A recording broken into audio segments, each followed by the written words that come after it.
So we are now going to learn how to do taping for plantar fasciitis. It's a very common problem, especially amongst long distance runners, those who run on hard surfaces, those who have improper shoes. That means shoes are not really tailored according to the make of their foot. Have relative weakness of the muscle strength in their lower legs. They suffer quite often from plantar fasciitis. So if you look at the bottom of the sole, that is where the sole is, and if you look at, that's the flexor digitorum brevis muscle. We also have other muscles down in the sole like the flexor hallucis brevis, abductor digiti minimi, but on top of these is a whitish flat fibrous or fascial sheath which is called as the plantar fascia, which is quite important to give us the arch that we have in the foot. Okay, so plantar fascia, helps us maintain the arch of the foot. And when plantar fascia undergoes overloading and overstress because of repetitive overuse like long distance running, running too much of half marathons and marathons, not enough strength on the lower leg, when the shoe is not according to the make of your foot, all these can contribute to a higher risk of plantar fasciitis. All right, and because fascia is a relatively avascular tissue, not much blood flows through it. Okay, it takes a very long time to heal because it isn't getting too much of oxygen, no nutrients. All right, it doesn't really know how to heal. And because it's right at the bottom of the foot, it's always loaded. The moment you're standing, you're loading your plantar fascia. All right, so the poor thing doesn't get a chance to heal at all. Okay, so it tends to be quite a chronic condition in many of the athletes, and unless addressed aggressively and with strict degree of regimentation, you will find plantar fasciitis is going to be a long-term problem. Okay, but yes, I can tell you that with those athletes who listen to us, who do really what we ask them to do, who avoid overloading, they within a few weeks' time, if not earlier, fully recover from this problem and come back to full training load sooner than they can imagine. Okay, but I hope that happens more in the real life, but unfortunately that doesn't.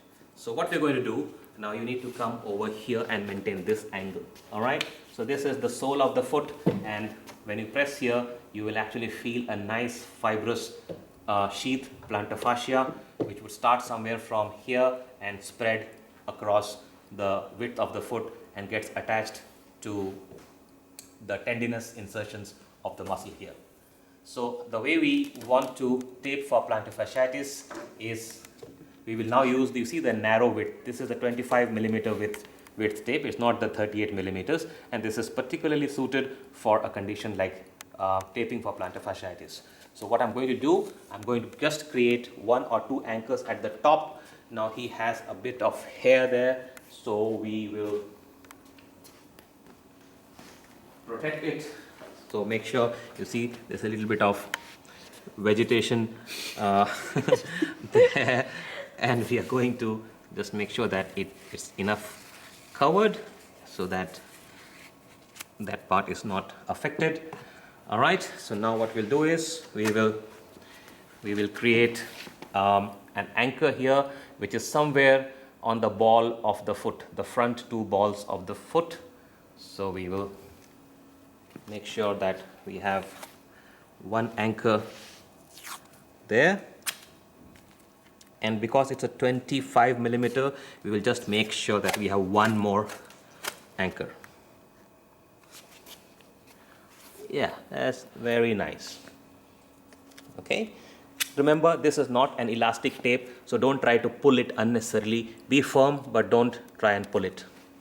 Then what we want to do is we want to start from one end of the foot, cross over against the heel,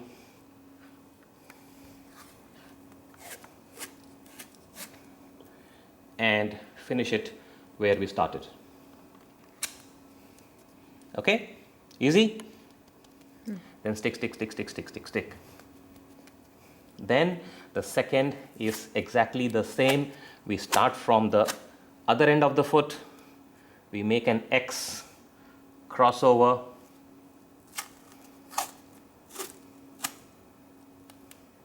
and finish it where we started. Easy? Good.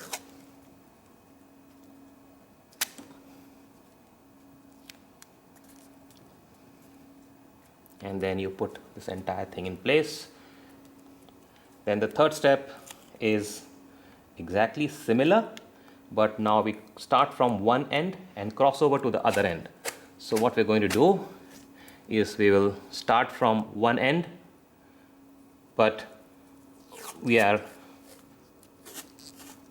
not finishing here, we are crossing over to the other side. Okay? And try and minimize as many creases as you can. One, it looks good, and two, it gives a bit more consistency in the amount of support. So once you achieve these 3 layers, the first goes like that, the second goes like that, and the third goes like that. All right? Then you start closing it. How do you start closing it? You just start from here all the way till here. So when I'm closing it, I'll kind of maintain an upward pull.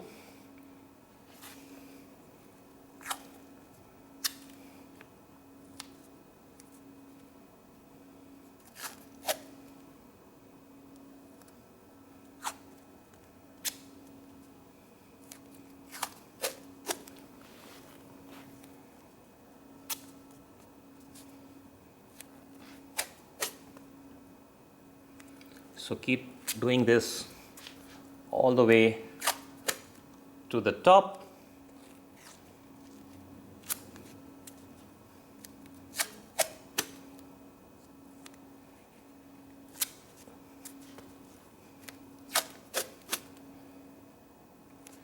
Thank you. And maybe I'm not going to go too much because I want this to open up as he steps down. But I have a lot of loose ends here, right, of the strips that I ended. So what I'm now going to do is I'm going to put one locking strip starting here, making sure that all those loose ends are covered. And if you come here, you see a lot of loose ends are here.